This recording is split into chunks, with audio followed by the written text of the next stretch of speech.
जय हिंद साथियों, स्वागत है आपका अपने YouTube channel MS defence study पर। साथियों, इस वीडियो में बात करने वाले हैं एसएससी सीएचएसएल परीक्षा 2024 को लेकर के जीके जीएस के कुछ महत्वपूर्ण क्वेश्चन हम बात करने वाले हैं। साथियों, लूसेंट जीके के लूसेंट जीके के कुछ महत्वपूर्ण क्वेश्चनों पर हम डिस्कस करने वाले हैं। ये हमने सीरीज चलाई है साथियों 1000 क्वेश्चनों की, जिसमें हम लेके आ गए हैं पार्ट फर्स्ट। तो डेली जो है वो आपको वीडियो देखने को मिलेगी साथियों।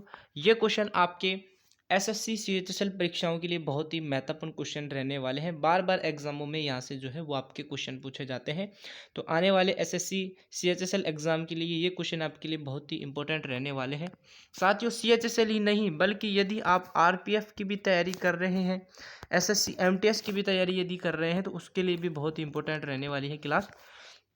तो जो भी साथी देखना चाहता है वो चैनल से जुड़े, चैनल को सब्सक्राइब कर ले और बेल आइकन को ऑन कर लीजिए, जिससे आने वाली सभी वीडियो का जो नोटिफिकेशन है वो आपको मिलता रहे। और इन क्वेश्चनों की पीडीएफ जो है साथियों आपको टेलीग्राम चैनल पर मिल जाएगी। टेलीग्राम चैनल का लिंक है वो डिस्क्रिप्शन में दिया गया है, वहाँ से जाकर आप टेलीग्राम चैनल को ज्वाइन कर सकते हैं और इन सभी क्वेश्चनों की पीडीएफ वहाँ से आप डाउनलोड कर सकते हैं। तो चलिए साथियों, स्टार्ट करते हैं वीडियो को साथियों ज़्यादा से ज़्यादा आप शेयर जरूर करें। क्वेश्चन पहला है, भारत में किसके जन्म दिवस को देश प्रेम दिवस के रूप में मनाया जाता है? तो साथियों, किसके जन्म दिवस को देश प्रेम के दिवस के रूप में मनाया जाता है? तो वो थे आपके सुभाष चंद्र बोस। कौन थे साथियों? सुभाष चंद्र बोस के जन्म दिवस को देश प्रेम दिवस के रूप में मनाया जाता है। अब कुछ एक्स्ट्रा बातें और जान लेते हैं सुभाष चंद्र बोस के लिए। देखिए साथियों, 23 जनवरी को सुभाष चंद्र बोस की जयंती पर देश प्रेम दिवस मनाया जाता है। सुभाष चंद्र बोस भारतीय स्वतंत्रता सेनानी थे। इनको नेताओं के उपनाम से भी जाना जाता है साथियों। सुभाष चंद्र बोस को नेताजी के उपनाम से भी जाना जाता है। सुभाष चंद्र भारतीय राष्ट्रीय कांग्रेस के पहले निर्वाचित अध्यक्ष हैं, ये भी आप याद रखें। इनको कांग्रेस के त्रिपुरा अधिवेशन 1939 में निर्वाचन किया गया था, ये भी आप जरूर याद रखें। प्रसिद्ध नारा तुम मुझे खून दो मैं तुम्हें आज़ादी दूंगा, ये भी किन्होंने दिया था साथियों? सुभाष चंद्र बोस ने दिया था। तो ये कुछ एक्स्ट्रा बातें थी साथियों, ये भी आपको जरूर याद रखनी है। यहाँ से भी आपके क्वेश्चन पूछा जा सकता है साथियों आपके एग्जाम में, ठीक है। प्रसिद्ध नारा क्या था? तुम मुझे खून दो मैं तुम्हें आज़ादी दूंगा। ये भी नारा किनका था साथियों? सुभाष चंद्र बोस जी का था, ठीक है। और इनको कांग्रेस के त्रिपुरा अधिवेशन 1939 में निर्वाचन भी किया गया था, ये भी आप जरूर याद रखें, ठीक है। बढ़ते हैं साथियों नेक्स्ट क्वेश्चन की ओर। क्वेश्चन नंबर 2 आ गया है साथियों आपकी स्क्रीन पर। वितस्ता का युद्ध किन किन के बीच लड़ा गया था साथियों? वितस्ता का जो युद्ध है ये किन किन के बीच लड़ा गया था? तो साथियों ये आपके लड़ा गया था पोरस और सिकंदर के बीच। किसके बीच? पोरस और सिकंदर के बीच आपका लड़ा गया था वितस्ता का युद्ध। तो राइट आंसर आपका हो जाएगा साथियों पोरस और सिकंदर। कुछ बातें देखिए, यह युद्ध 326 ईस्वी पूर्व हुआ था। यह भी आप रखिए, कब हुआ था? 326 ईस्वी पूर्व हुआ था आपके वितस्ता का युद्ध। इस युद्ध को हाइड स्पीसीज का युद्ध भी कहा जाता है, क्योंकि यह युद्ध झेलम नदी के तट पर हुआ था। यह युद्ध कब किस पर हुआ था? झेलम नदी के तट पर हुआ था, इसलिए इस युद्ध को झेलम का युद्ध या वितस्ता का युद्ध भी कहा जाता है। तो इस युद्ध को झेलम का युद्ध भी कहा जाता है, ये भी आप याद रखें साथियों। यह युद्ध पंजाब के राजा पोरस और यूनान के राजा सिकंदर के बीच में हुआ था, ठीक है। झेलम का जो युद्ध है, इस युद्ध में सिकंदर ने राजा पोरस को हरा दिया था। साथियों विजय किसकी हुई थी? इसमें सिकंदर की। किसकी हुई थी? सिकंदर की, जिसमें विजय हुई थी। पोरस क्या हो गया था साथियों? इसमें हार गया था, ठीक है। तो हार हुई थी आपकी पोरस की और जीत हुई थी आपके सिकंदर की। तो ये अभी एक्स्ट्रा फैक्ट जो है ये आपको याद रखने हैं साथियों। चलते हैं नेक्स्ट की ओर। क्वेश्चन नंबर 3 आपकी स्क्रीन पर। पिंडारी युद्ध को और किस नाम से जाना जाता है साथियों? पिंडारी युद्ध है उसको और किस नाम से जाना जाता है? तो साथियों राइट आंसर हो जाएगा तृतीय आंगल मराठा युद्ध के नाम से जाना जाता है। किस नाम से? तृतीय आंगल मराठा युद्ध के नाम से जाना जाता है।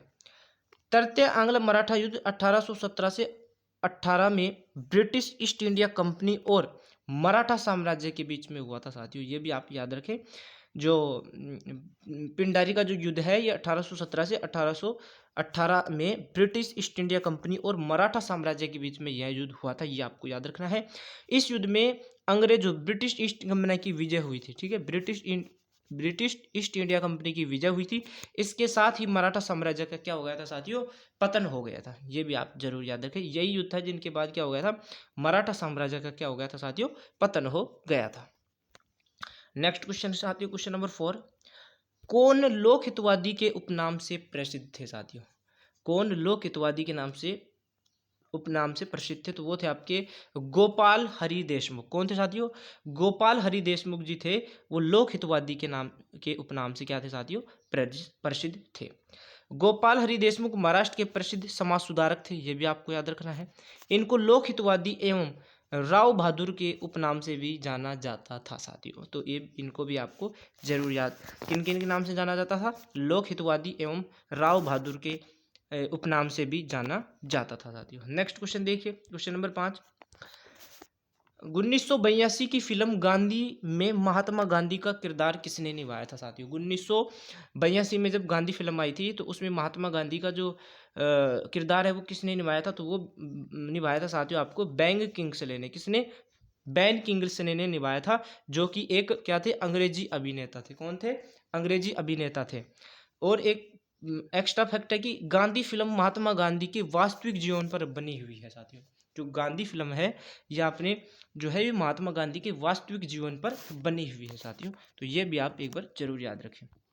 नेक्स्ट क्वेश्चन है, 1982 में बनी फिल्म गांधी के डायरेक्टर कौन थे, तो डायरेक्टर आप याद रखना रिचर्ड एटन बरो थे। ठीक है, याद रखना रिचर्ड एटन बरो थे, तो याद रखना साथियों, और ये आपका राइट आंसर हो जाएगा। नेक्स्ट क्वेश्चन है क्वेश्चन नंबर 7, किस भारतीय शहर को दुनिया की योग राजधानी कहा जाता है, तो दुनिया की योग राजधानी किसे कहा जाता है, तो ये आपको ऋषिकेश को कहा जाता है। किसको कहा जाता है साथियों, ऋषिकेश को कहा जाता है दुनिया की योग राजधानी।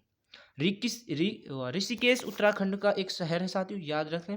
योग ध्यान करने और अध्ययन करने के लिए ऋषिकेश एक उत्कृष्ट स्थान है, याद रखना। योग ध्यान करने और अध्ययन करने के लिए ऋषिकेश जो है वो एक उत्कृष्ट स्थान है साथियों, ये भी आप जरूर याद रखें। नेक्स्ट क्वेश्चन है, भारत में पहली रेलगाड़ी किस वर्ष चलाई गई थी साथियों, भारत में पहली रेलगाड़ी जो है वो किस वर्ष चलाई गई थी, तो साथियों ये आपकी चलाई गई थी 16 अप्रैल, कब साथियों, 16 अप्रैल 1853 में चलाई गई थी, याद रखना 16 अप्रैल 1853 में चलाई गई थी। मुंबई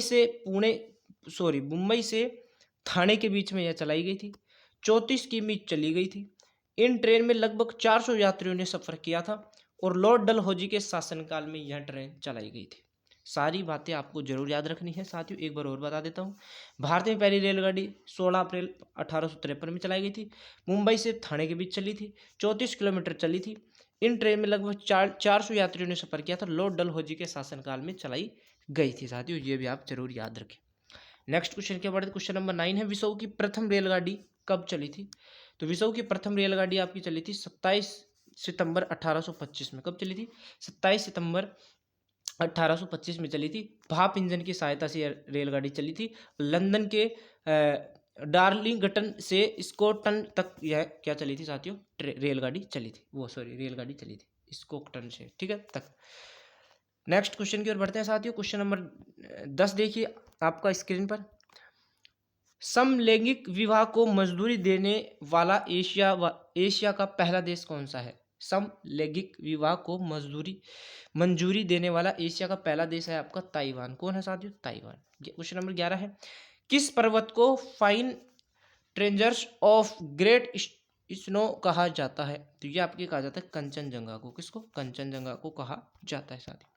क्वेश्चन नंबर नेक्स्ट है, भारतीय सेना के पहले भारतीय सेनाध्यक्ष कौन थे, तो भारतीय सेना के पहले भारतीय सेनाध्यक्ष थे आपके जनरल के.एम. करियप्पा। कौन थे साथियों, जनरल के.एम. करियप्पा थे, तो राइट आंसर आप जरूर याद रखें। नेक्स्ट क्वेश्चन है, सल्तनत काल में दार उल सफा क्या होता था, तो सल्तनत काल की जब बात करें तो वो होता था चिकित्सालय। क्या होता था, दार उल सफा क्या होता था, चिकित्सालय होता था। नेक्स्ट है, दीवान ए अमीर कोही नामक विभाग को कृषि से संबंधित था, किसने स्थापित किया था साथियों।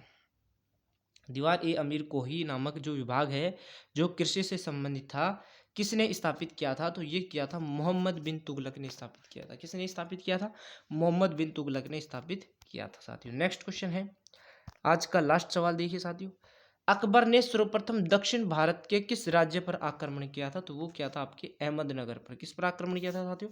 अहमदनगर पर आक्रमण किया था। तो राइट आंसर आपका हो जाएगा अहमदनगर। साथियों ये आज के अभी हमने 15 ही क्वेश्चन डिस्कस किए हैं, लेकिन आने वाले समय में आपको मैराथन क्लासें हैं वो प्रोवाइड करवाई जाएंगी। ये फर्स्ट क्लास थी साथियों। एज पर जितना आप शेयर करोगे उतना ही आपको नेक्स्ट क्लास से आपको मिलती रहेंगी। तो नेक्स्ट वीडियो में हम बात करेंगे क्वेश्चन नंबर 16 से। तो साथियों वीडियो आपको यदि अच्छी लगी तो वीडियो को लाइक शेयर कमेंट जरूर करें। चैनल पर यदि नए हैं तो चैनल को भी जरूर सब्सक्राइब करें। रिटन क्वेश्चनों की पीडीएफ आपको हमारे टेलीग्राम चैनल पर मिल जाएगी, तो टेलीग्राम चैनल को भी जरूर ज्वाइन करें। मिलते हैं साथियों नेक्स्ट वीडियो में। जब तक के लिए साथियों जय हिंद, धन्यवाद।